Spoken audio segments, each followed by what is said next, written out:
Two's company, Radio 2 and you. And now the return of the series that brings you everything you wanted to know about natural history but never dared to ask. Give Us A Conch, presented by Paddy Feeny.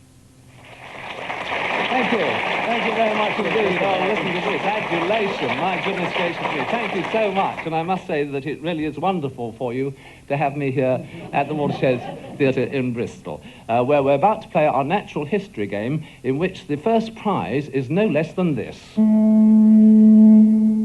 Yes, that is the 16-cylinder conch shell that our teams are playing for, and those teams consist of, on my far left, a lecturer of zoology in London, who's soon to become a professor of zoology in Tasmania, Michael Stoddart. And with Michael, the voice of natural history. Here in Bristol, that's Derek Jones. On my far right, a scientist who looks at sea mammals in Cambridge, Sheila Anderson.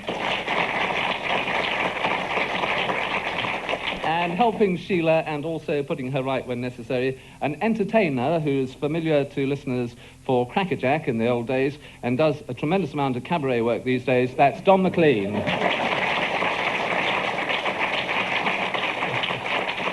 Now, the rules are available free of charge for consenting adults, and we start with some... Oh, thank you, Don. I like this lad, he's good. Okay, he comes from Solihull, incidentally, near Birmingham, but that's another story. We're going to start with some individual sounds for you. We're going to start with Derek Jones.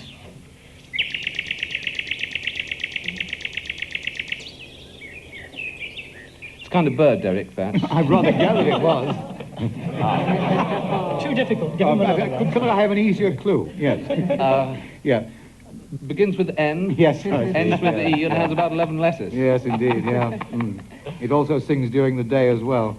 Must be a nightingale. Absolutely right. I don't know how you worked that one Oh, out. it took me a long time, but I knew you wanted deduction. Sheila Anderson.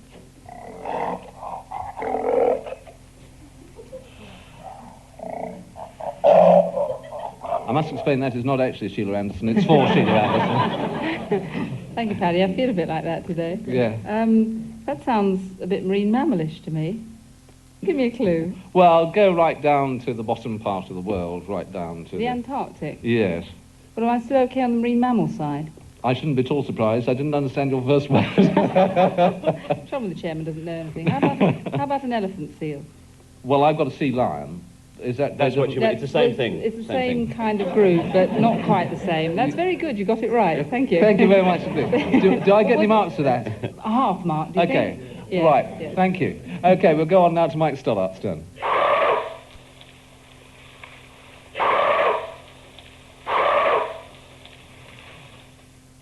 If I'd ever parked my car in the outer circle at Regent's Park, would I have heard that right by where I would leave my car?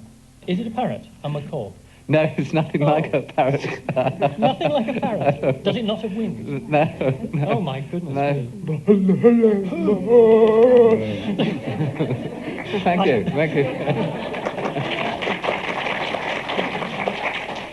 Would it be a chimpanzee? No, it wouldn't. Oh, it wouldn't. I give up. It's a bearded gibbon from the impression. What? How old would you say this bearded gibbon is? About 95. I should explain that I was doing a little mime there to help Mike Stoddart. Anybody in the audience? Gorilla. You see, everybody in the audience knows. And you're supposed to be the expert as well. That was bound obviously... to their superior knowledge, Paddy. Right, obviously a gorilla. Let's see about Don Maclean's one.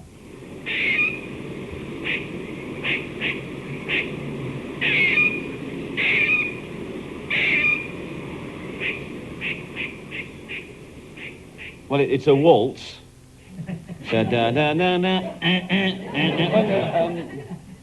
It's a dicky bird. You're going to have one more shot at it as well? No, I think everybody else has had a clue. I feel that I should have a clue for mine as well. Well, nuts. It's a squirrel. It is, yes. Which colour? Yes, I got the sound of the needles in the background. It was the Isle of Wight, and therefore it's a red squirrel. That's very good indeed. Well Thanks. done, my goodness gracious me. It was a grey squirrel, as you say. Okay, that's the end of round one, and time to go across to our special scores studio in the basement to hear from our guest personality how the teams are doing, please. The reason they lasted for so long is because we're desperate. Well, that's very encouraging indeed. Thank you very much indeed, sir. Buzz around now, and as soon as you think you know the answer, you press the red button and you retire immediately. And Michael and Derek are going to sound like this. And Sheila and Don are going to sound like this. Now, we have had actually a number of people who've written in and asked us what exactly makes those noises. Well, this one here, that one is made by Michael and Derek, and the other one is made by Don and Sheila. Okay, so... Oh, I wish I could have you in the audience, Don, although they're much better than sitting next to you on the stage. Okay, so on the buttons, please, gentlemen. And lady, of course, as well. Which royal couple are the size of a sausage and a pea? A royal couple who are... Oh, Mike, yes. Termite. Can you explain, please? You're right, of course. The queen termite looks like a sausage, and the male termite looks like a pea. That full, I thought the answer was Princess Anne and Mark Phillips. That really, I didn't know anything about that. I think we'll leave that one and go on to the next one, shall we? Which insect has something in common with Icarus? Icarus. Yes, and that is Don Maclean coming in. Well, Icarus flew too near the sun, didn't he? He made wings out of wax and feathers, and I believe they were sort of swan-like wings. Well, you said wax, you said wings, so the answer is... as A wax wing. Wax wing, yes. right. Got it. Why does a bee hum? Because he doesn't know the words. Absolutely right. Okay, Piglet and Pooh set off to catch a woozle, but never found one. But in the Middle Ages, there really was a woozle. What was it? What was a woozle? Oh, my goodness, we've got hiccups over there. Yes. I guess it's a weasel, because they had lots and lots of names just like that. No, nothing like a weasel, in fact. Nothing like a weasel. Yes. Anybody going to have a bash at this one? I haven't a clue. No? No. No? Well, it's a pity, this, because actually this does carry with it our star prize for the week. Oh, dear, oh, dear. How long have we got? Well, it's an away day in Sparkbrook. If you get it, I can tell you that. I tell you what, you tell us the answer. Okay. Well, it was the name for the blackbird, so I've got to go Sparkbrook. Also called an ousel, as in Shakespeare, the woozle cock so black of hue, it says here. Which bird can fly backwards? Derek. Well, I thought Don should have had this. I thought it was the Uslam bird. No, that one can, but this is another one that can as well. Yes, Mike. The hummingbird. The hummingbird is absolutely right. And it doesn't hum because it doesn't know the words. It hums because it flies backwards. That's absolutely right, yes. I'm glad you said all that. Yes. Okay, know your parts. Ooh. Which part of what, or even what part of who, is, Derek, Spangled Gall? Spangled Gall. He's a newsreader on ITV, isn't he?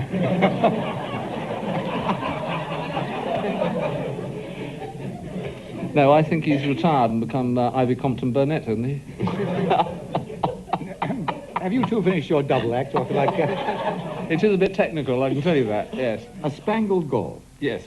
Found on oak trees, on the leaf of oak tree, earlier form of a particular wasp. That's right. Would you like to extrapolate, or will you wait till afterwards? Yes? No, I think that's enough. Spangled galls found on the underside of oak leaves. Yes, that's right. It's the kind of grubs of the wasp. Yes. They overwinter in the gall, don't they? And do all kinds of exciting things in there, I'm sure. I don't want to go into a life cycle because it's terribly complicated, isn't it, Mike? That's right, Derek. You're absolutely Well, it's right. part of an oak tree. We'll settle for that. That's great. And we go on now to Michael. Michael, velvet. Antlers, deer. The deer grow their antlers and they're covered in velvet for several months, and then the velvet falls off and they're in what's called hard horn. And this is when they actually fight with one another. They don't fight when they've got velvet on them. Apparently velvet is a very good aphrodisiac. Did you know that? No, I didn't know that. And the New Zealand sheep farmers are now harvesting it and selling it in Singapore. How about that? So The that, educational program as well as intellectual. and that presumably is why you're going to the Antipodes soon yourself. But surely every time you then feel randy, you charge a tree. And you hope there might be spangled galls. Don, let's go on to your own question, shall we? Here? Good. Yes. Fluke. It's the tail, although it's not a tail. It's sort of the adaptation of the pentadactyl limb of a whale. Yes, I say. absolutely Is that right. okay? Yes, it's, in other words, it's his sort of his 2 feet put together like that, and you go like that. So he goes up and down instead of from side to side. See, Yeah. fish's tails, caudal fins, they go from side to side, but a flute goes up and down and propels the whale through the water. Yes. Anything else? No. It's the name of the end of a whale's tail, the bit that goes, as he said, like that, like that, and instead of going like that. Okay, Sheila, what is a uropygial gland? Uropygial gland. That's what I'm told. I asked how to pronounce it before, and that's what they said. Well, it sounds like a very posh term for a scent-secreting gland. Mike's making nice flapping signs at me across the table. Well, I think we'd better I go think I'd better across. hand this one over to the man at the other side of the table. Well, you're who's giving it away to the beautifully- opposition, you I do am. know that. Oh, yes, Okay. my partner. Yes, it's a gland on the rear end of a water bird, and this is the reason why whenever you see a duck, he's always got his bum pointing to the sky. You see, I knew he'd know the answer. Well, there we go. That's one suggestion. And now what about a suggestion from Mike? It's a preen gland. It's the gland that birds use to get a waterproofing material from. So that's why they're always head down. You see, they can't preen the bit all around the gland, and so the back end sits up in the water. You see. So actually, you're right. Thanks. Give Thanks, him Mike. the mark. That's all right, We've got enough over here. Well, Dawn gets the mark there, definitely. But it was Sheila's question, and we can, in fact, check up and see what her individual score is, please. On the beam, she got 10 out of 10, and on the isometric bars, 10 out of 10. And her floor work and bulk were almost faultless as well. Well, there we are. Very clever girl. Well done. But back to your buzzers now, please, for a round that we're calling Hello Sailor. And this is all about sea creatures, as you can imagine. Okay, what kind of sea creature maintains your piano? What? Yes, that is Sheila Anderson. A tuna. Tuna is right. Yes. Oh, no. What kind of sea creature supports Torvill and Dean? And that was Sheila just getting in. And Don getting in. And Derek wants to have a go as well. Well, should Don and I do a duet on Yes. this? 1, 2, 3, a skate. A skate is right. What kind of sea creatures are west of England? Are west of England? Oh. Oi! We'll keep our welcome in. All together. Wales. Oh, that's what Wales. Wales. Yes, Wales. I've never heard whales sing like that before. Okay. What kind of sea creature is under your foot? Yes, Don. A soul. Great. What kind of sea creature is smoked and sleeps a lot? Yes, Don. A kipper. Which kind? Like my dad. Which kind of sea creature rips your backside? Which kind of sea creature rips your backside? A spotted bum grabber. Well, that's true, but I've got down here tearbot.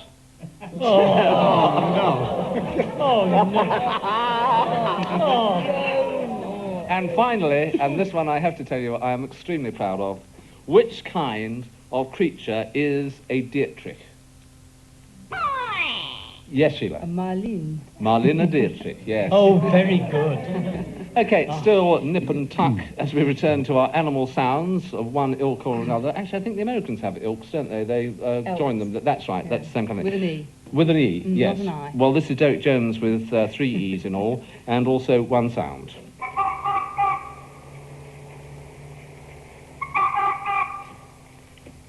I think you actually have met up with these I think I creatures. probably have, because I think this is a 4-footed friend, Yes, it is.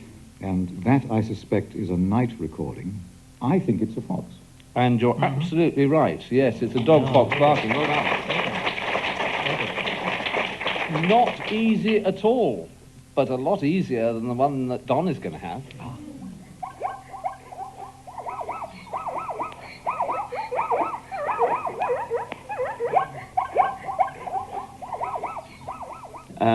Those sort of night watchmen that they used to have in Rome, is it the geese? No, I know what you mean. It could have been, but it wasn't. But it wasn't that. No, No. I didn't think it was for I a minute. No. It's If not you the- think in terms of Africa, and you think in terms of the Great Plains of Africa, Yeah. an animal that goes stomping across the Great Plains of Africa. Oh, stomping.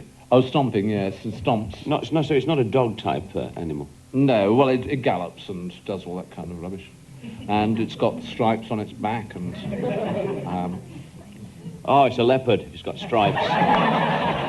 Yes, you can't fool me, Feeny. Yes. So we go on now to Mike.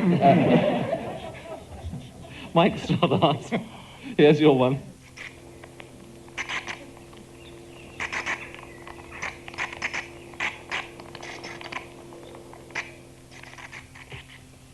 Lovely. It sounds like a soft shoe routine, doesn't it? Yes, it does.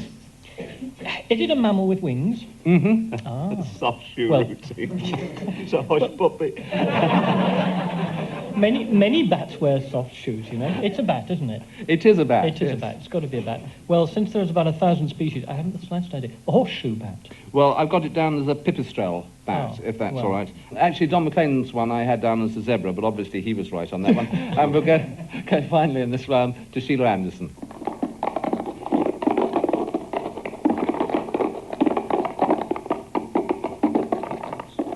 It's very unkind, actually, this one, because it is a bit of a trick. I think Don's got a good idea. Hold on a moment. It's a centipede. Well, he says it's a centipede, No, it's not a but I centipede, think no. it's got foot problems. No, because the centipede has more legs than this one. This has just 6 legs. It's an insect. Yeah. Is it a stridulating insect? Ooh. No.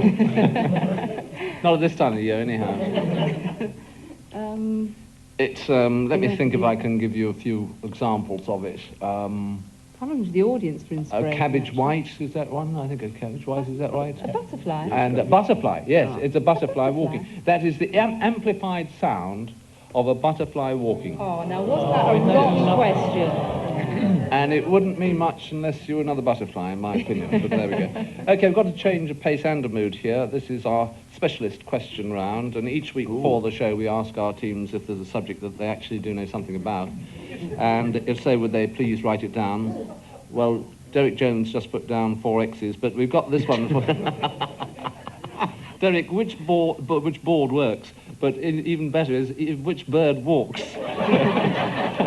Which bird walks and flies along the river underwater?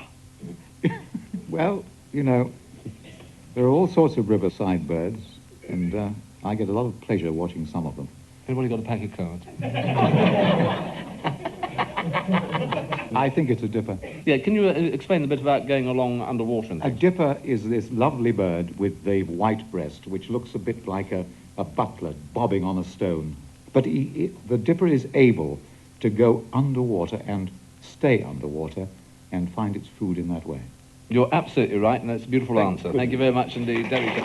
Mihailovich, which mammal lives in a colony much like a social insect, such as bees, wasps and ants, and has a caste system with a queen and workers? Well, I think this must be a delightful little animal which relishes in the name of the naked mole rat. Is it? Am I Yes, right? it is, yes. Well, I would not like to say anything about cafeteria sausages on a Monday that have been left over from a Friday, but really the naked mole rat looks like an animated Friday sausage cooked up again on Monday. And it's an extraordinary thing because they live in these colonies, completely underground, completely naked. It's just got 2 tiny little places where the eyes should be and a tiny little tail and little tiny feet. And that's really about all, and it just wriggles around. And there is a queen. There appears to be a female who governs the breeding of everybody else. There's a queen, and she's attended by lots of workers, and they all buzz around and they all do things, and she just grows big and fat. It's a lovely system. Marvellous. Excellent. Marvellous Thank you life very if much you're the queen, you see, but not if you're a worker. Great. Thank you very much indeed, Mike. Yes. Incidentally, I called you Mihailovich just in case we managed to sell this one to the Soviet I Union realised this that, of programme. course, Yes. yes. Don. I didn't answer in Russian then. No. Don, what alarm signal does a rabbit use? Oh, well, I had a rabbit when I was a little lad, and I called him Thumper because of this. And I used to keep him in a great big tea chest.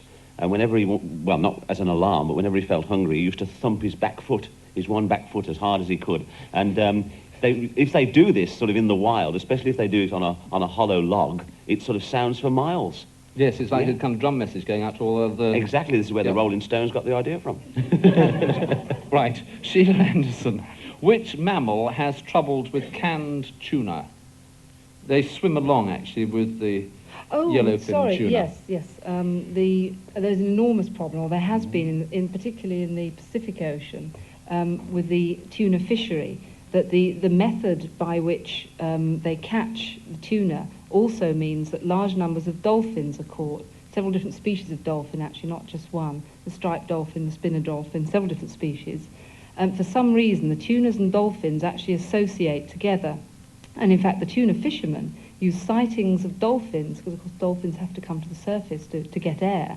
They spot the dolphins, and then the tuna fishing boats home in on the group of dolphins. And usually there's associated with this is a group of tuna, and they put the net round. And the US government actually has gone to a lot of trouble and introduced legislation to ensure that there are means of escape for the dolphins. But even though they do try and arrange this, still quite large numbers of dolphins are killed in the fishery. Yes, right, lovely. Bless you, Sheila. And that brings us really towards the end of the competition. It really is terribly, terribly exciting because the whole outcome hangs on this last round, in which you have to sing a song in which a creature or plant has been conched out. Now, points are going to be awarded for glissandos, vibratos, and double axles. And, and we will start with Sheila Anderson. My heart had fit, my legs went weak, my hands didn't know just what to do.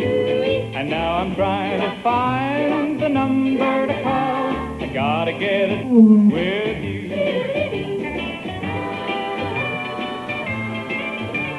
I gotta get it with you. Okay, well, if you can just give us what the is, then we'll forget about the singing bit. Well, I think the tune was before my time. I haven't a clue. Anybody? Anybody knows? Nobody knows it at all. In fact, yeah, oh, Mike does. Oh, no. It's Date. I Gotta Get a Date, sung by the one and only Frank Ifield. Let's go on now to your one, Mike.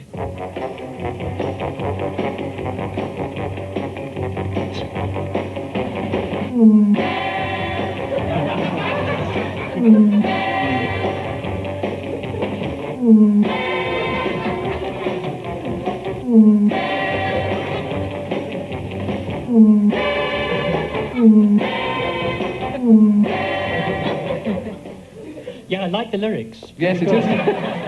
Yes, you can. Yeah. Do you know what the animal was there? Not the slightest idea. No. Not the foggiest. And Robin, the famous Oi from Don Maclean.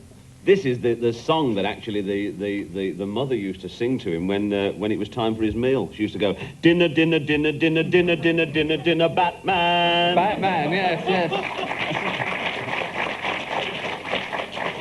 Before my time. Well, you should know it because that actually was a Pipistrelle Batman. Oh, was it? And the next one, Derek, is for you. Why do you whisper green? Why tell the trees what ain't so? Whispering, the trees don't have to know. Oh, no, they don't have to know. Yeah, you picked my sort of era, haven't you? Yes, why tell them all The all things they're Why buried under the the snow. snow. I'll sing the bass part, you know, don't tell it to the trees or something. I don't know. But green grass. Grass is the answer. Yes, whispering grass. Yes. Okay, Don, now, if you'd like to sing along with this right from the start, I think it's one that you'll know. It may be a bit difficult to get the conch bits, but I'll come along with you as well, if necessary. good. Here we go. Let's have a go at this one. Let there be you. Let there be me. Together. Let there be oysters under the sea. Let there be wind and occasional rain. Chili con carne, sparkling champagne. Let there be birds to sing in the trees. Someone to bless you, that's it. Whenever you sneeze, let there be a lark and a dove, but most will please, let there be love.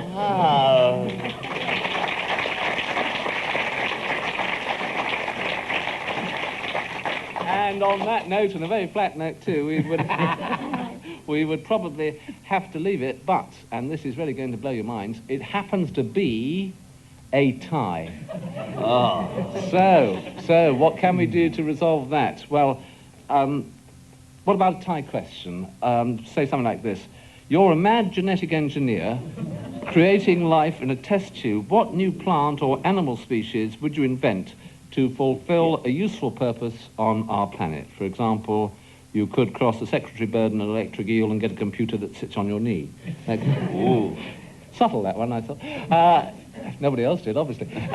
Derek, have you got any ideas for that? This is important. This has to be the... That's, yeah. Well, if you cross a bee with laboratory equipment, you get a stinging retort.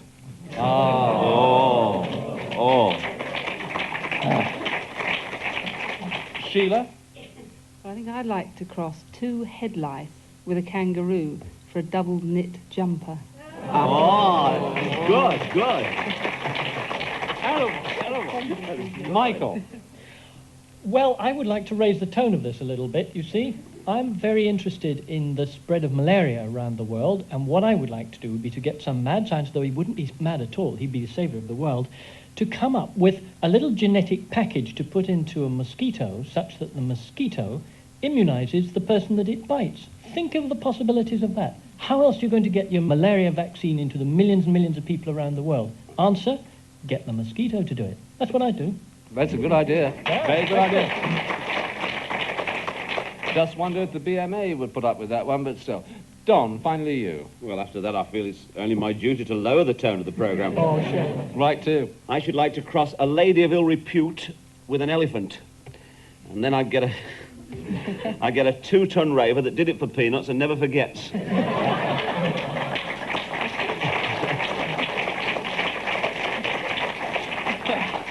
Well, you're certainly right about lowering the tone of the programme. Well, obviously, there's no way that I can judge those, so it's up to you, the listener at home, and also the audience here in the Watershed Theatre in Bristol. For the next few moments, through the wonder of radio, you will be at one with each other, which is rather exciting. So now to the voting, and will you please face your trannies, and all those in favour, please shake your heads, and all those against, please nod, and will you please all do it now? Thank you very much, Steve. Yes, well, once again, it's the vote from Chesterland Street that has decided the day, much to the satisfaction of the winners and, of course, the despair of the losers. And so it's goodbye from Derek Jones, from Don Maclean, from Michael Stoddart and Sheila Anderson, and, of course, it's goodbye also from the Conch.